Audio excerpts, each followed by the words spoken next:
Jamaah. Yeay. Oh jamaah. Yeay. Alhamdulillah. Alhamdulillah jamaah masih di Islam itu indah. Untuk jamaah yang baru bergabung hari ini kita sedang membahas tema viral nikah batin emang boleh. Masya Allah di segmen sebelumnya udah dibahas ya sama guru-guru kita.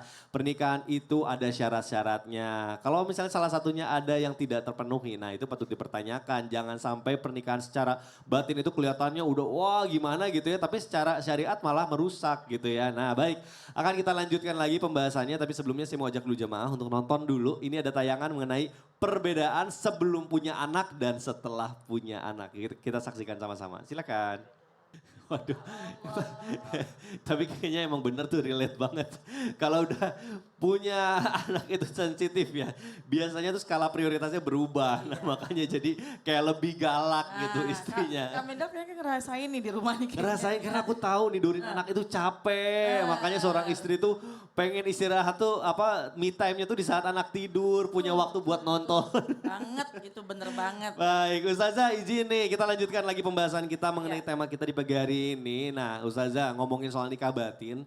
Gimana ya nah, kalau misalnya udah terlanjur nasib anak yang lahir dari hasil pernikahan secara batin ini. Nah ini mohon penjelasannya Ustazah silakan. Iya, Masya Allah. Terima kasih Kak Mikdad, guru-guruku, Ustadz Maulana, Ustadz Syam.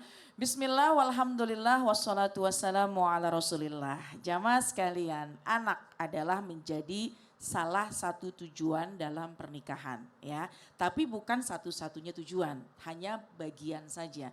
Dan memang di antara yang harus kita perhatikan adalah pertama hubungan pernikahan yang sah. Ini sangat-sangat penting. Ketika hubungan pernikahannya sah, jelas keturunannya pun juga dalam keadaan status yang baik. Statusnya jelas ya. Namun ketika pernikahannya ini dalam keadaan yang mohon maaf, yang nomor 3 tadi pernikahannya pernikahan batin dan bukankah itu memang tidak sah dalam Islam, lalu bagaimana ketika memiliki anak? Ini status anaknya ini yang harus betul-betul ada kejelasan. Kenapa khususnya kaum perempuan ketika mohon maaf ketika anaknya terlahir perempuan, kelak nanti dia akan menikah. Ketika menikah bukankah dia harus syarat utama ketika anak tersebut menikah maka dia harus memiliki wali dalam pernikahan. Oleh karena itu harus jelas. Akan tetapi jamaah sekalian, kullu mauludin yuladu alal fitrah. Setiap anak yang terlahir ke muka bumi dalam keadaan yang suci, keadaan yang fitrah, keadaan yang tidak bisa kita salahkan. Fa'abawahu, orang tuanya lah yang harus memposisikan dirinya. Ketika memang sudah terlahir, oleh karena itu harus kita didik dengan didikan yang benar. Harus kita berikan pemahaman agama yang benar. Kalau memang dia terlahir dalam keadaan yang statusnya jelas, maka alhamdulillah. Akan tetapi ketika memang terlahir, mohon maaf, dalam keadaan status pernikahan yang tidak sah, maka ini yang harus diperhatikan. Kenapa? Sekali lagi jamaah sekalian, anak itu terlahir dalam keadaan yang suci. Orang tua yang harus benar-benar menjaga status mereka dan harus benar-benar mempertanggungjawabkan. Sekali lagi jamaah sekalian, anak terlahir dalam keadaan suci ini yang harus digarisbawahi, tidak ada kalimat anak yang dalam keadaan salah dilahirkan. Akan tetapi perhatikan hubungan yang paling utama yaitu adalah hubungan pernikahan. Zaman sekarang di antara yang harus kita sangat-sangat catat bagaimana diri kita untuk memperhatikan pendidikan kita sebagai seorang ibu, orang tua. Pun juga selanjutnya adalah bagaimana ketika pendidikan harus juga dimiliki oleh anak. Agar mereka tidak salah melangkah.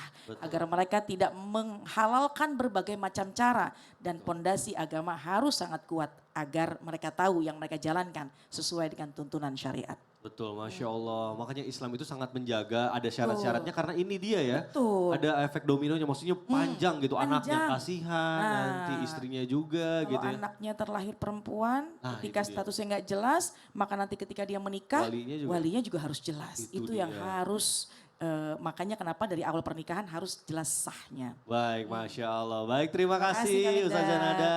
Masya Allah.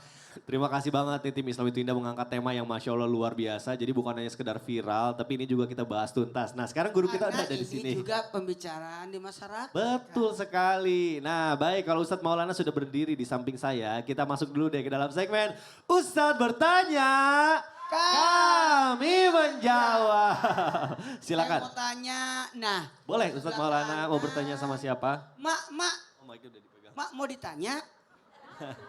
Jangan deh, nanti pada bingung.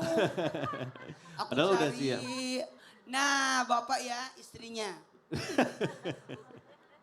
Silakan Bu, berdiri. Coba. Bismillahirrahmanirrahim. Assalamualaikum warahmatullahi wabarakatuh. Waalaikumsalam warahmatullahi wabarakatuh. Nama saya Munawaroh dari Nawarah, anak saya dong. Oh iya Masya Allah sama namanya. Ya, dari mana Munawarah? dari Majelis Ta'lim Baitur Rahman, Baitur Rahman. Jatibarang, Indramayu. Tepuk tangan dulu dong Bu, buat majelis talim ya. Saya mau nanya, Nora, panggilannya Nora, bukan? Lis. Lis. Saya mau nanya nih, izin ya Pak, saya mau nanya istrinya. Menurut Ibu, nikah batin itu termasuk melanggar agama atau enggak? Melanggar Melanggar apa alasannya? Harus pakai alasan dong. karena terpaksa. Oh terpaksa. Oh diiming-imingi. Iya, Udah salah nonton? satunya Jangan-jangan sudah nonton ini yang sinetronnya Malaysia itu. pengalaman. Oh pengalaman. Aduh, pengalaman Bu. Pengalaman di masyarakat kali. Gitu ya? Lihat di TV-TV. Oh, kaget saya. kaget kita. Saya juga kaget. Iya. Makasih. Assalamualaikum warahmatullahi wabarakatuh. Waalaikumsalam warahmatullahi wabarakatuh. Ustadz Maulana silakan mohon penjelasannya Guru.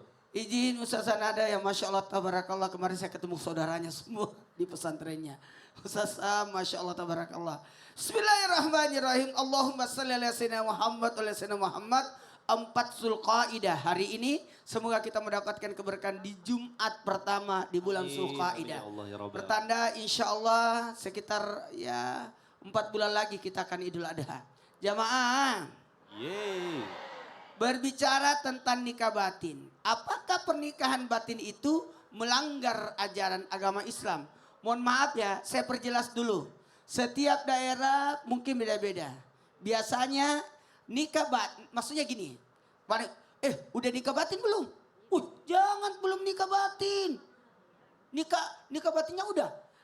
Maksud kalau di daerah-daerah tradisi itu setelah akad nikah. Sebenarnya ini adalah bentuk ritual. Apa Bu? Ritual daerah ataupun kalau Nabi kan mempertemukan. Ada doanya kan kalau ketemu pertama. Sentuhan pertama setelah akad nikah yang disebut Ya Allah berikanlah aku kebaikan yang ada daripadanya. Dan Ya Allah jauhkanlah aku keburukan daripadanya. Kan gitu sentuhan pertama. Nah, kalau di daerah saya di Makassar, Sulawesi Selatan biasanya disebut ini. Pasika rawah. Batal wudu. Kalau di sini apa sih? Enggak ada. Aduh saya nggak ada kayaknya. Ya, setelah akad nikah, pertemuan pertama laki-laki perempuan suami istri. Nggak ada Ustadz. Nggak ada ritualnya. Nggak ada Ustadz. Di daerah-daerah itu ada. Namanya mempertemukan, menyambut. Biasa kan pengantin kan menyambut kan. Sebaiknya kalaupun ada yang mengatakan harus nikah batin, katakan nanti setelah nikah syariat. Nikah syariat dulu, baru nikah batin. Jangan nikah batin dulu. Maksud dari nikah batin ini, nih kita luruskan sedikit. Maksud nikah batin ini perjanjian untuk taat, perjanjian untuk taat pada suami dan taat pada agama, pada Allah. Makanya setelah sentuhan itu malamnya kita salat sunat hajat 2 rakaat. Amin. Jadi situ habis itu berdoa, sebaiknya seperti itu. Kalau pertanyaannya, Ustadz apakah pernikahan batin itu melanggar agama Islam? Melanggar kalau bersentuhannya sebelum nikah syariat. Dari tadi guru-guru kita Ustaz Nada, Ustaz Sam, kan digambarkan pernikahan itu kan 5 rukunnya. Laki-laki, suami, istri, wali, kemudian saksi 2, kemudian ijab kabulnya, Ya. akadnya. Jadi seperti itu. Ya. Mohon maaf tanpa menggurui, karena nikah itu ada 3 hukum di dalamnya. Hukum agama, kemudian hukum negara, kemudian hukum adat. Betul. Jadi selesaikan dulu hukum agama, Ya. kemudian ada hukum negara tertulis. Betul. Nah, tertulis. Kemudian ada lagi nikah daerah, Daerah. adat istiadat. Makanya kalau mau foto prewedding, bagusnya nikah syariat Nah, dulu. ini. Nikah syariat Betul, dulu. Karena betul, masih betul. bersentuh-sentuhan. Betul. Bersatu-satunya gimana? Kan kalau foto prewedding Iya. gini. Iya betul, itu harus diluruskan tuh. Terima kasih ya Ustadz Maulana. Boleh tepuk tangan dulu dong Bu, Masya Allah. Terima kasih juga Ibu yang sudah tadi mau menjawab ya. Tadi kan kita Pengalaman ya, punya pengalaman. Punya pengalaman. Ternyata sinetron. saya pikir pengalaman pribadi ya Allah. Baik, nah supaya adil karena tadi Ustadz Maulana sudah bertanya sama jamaah yang ada di studio. Sekarang saya akan kasih kesempatan untuk jamaah untuk curhat langsung sama guru-guru kita. Kita masuk dulu ke dalam segmen Curhat Dong Ustadz. Iya, kami curhat. Baik, untuk jamaah yang ada di studio yang mau curhat boleh angkat tangannya yang tinggi Bu. Biar nanti saya pilih. Ayo Bu, angkat tangannya Bu. Wah Masya Allah, malu-malu yang sebelah sini. Ibu, nah sebelah sini boleh berdiri di tengah-tengah kami Ibu. Nah Ustazah Nada, Ustaz Syam boleh juga ikut di sini. Ibu boleh perkenalan dulu sebelah sini Ibu. Nah dekat Ustazah Nada boleh, ya. Ya. Bismillahirrahmanirrahim. Assalamualaikum warahmatullahi wabarakatuh. Waalaikumsalam warahmatullahi wabarakatuh. Nama saya Daniri. Ibu Daniri. Dari Majelis Taklim Baitur Rahman, Jatibarang, Indramayu. Baik, tepuk tangan dulu dong Ibu. Sudah jauh-jauh datang ke sini, terima kasih ya Ibu. Silahkan, apa yang mau dicurhatin Ibu? Begini, saya kan punya utang. Namanya juga ibu-ibu punya utang Betul, banyak. Bu. Bener, Bapak-bapak juga banyak Bu, tenang aja Bu. bayar bener, segala macam bener. Cuman utang-utang kayak gitu kan katanya utang tuh riba. Jadi gimana tuh sayanya? Kalau nggak utang, kitanya butuh, gimana? Ada bunganya gitu berarti Bu? Iya, Oh. utang-utang perkumpulan gitu, bank perkumpulan gitu, ibu-ibu rempong. Namanya Bu? Ibu-ibu rempong. Ibu-ibu rempong tuh Baik. gimana tuh? Udah Ibu, itu aja ya.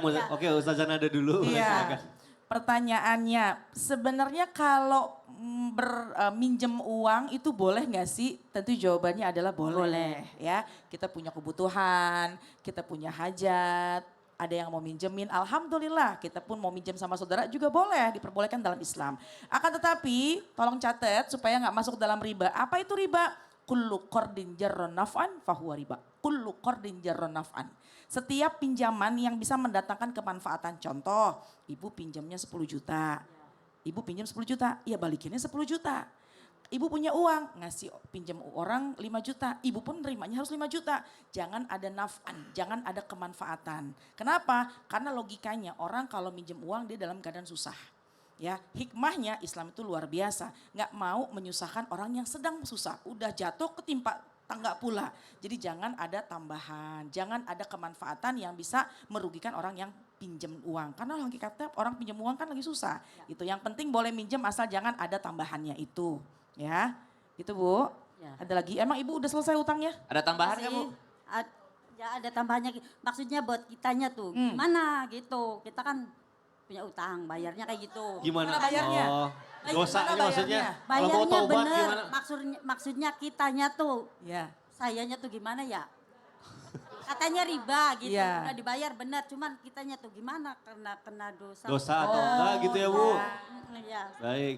Sekarang udah lunas atau belum Bu? udah. Udah, jadi Yang Ibu tuh lebih jelas. mikirin dosanya Ustaz Iya. Syam. Yang jelas kalau terlibat sama riba sudah pasti Dosa. dosa. Jangan cari pembenaran, yang jelas kalau sudah dosa ya dosa.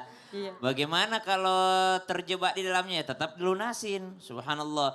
Lain kali Ustadz kalau saya mau ngutang biar nggak terjebak riba itu bagaimana caranya ya? Kan kita tidak tahu ini keadaan ekonomi kita bagaimana. Tiba-tiba saya butuh hutang nih. Bagaimana caranya supaya saya tidak terlibat riba ini? Yang pertama konversikan ke emas. Artinya saya mau pinjam 10 juta, jadiin emas dulu itu baru saya pinjam.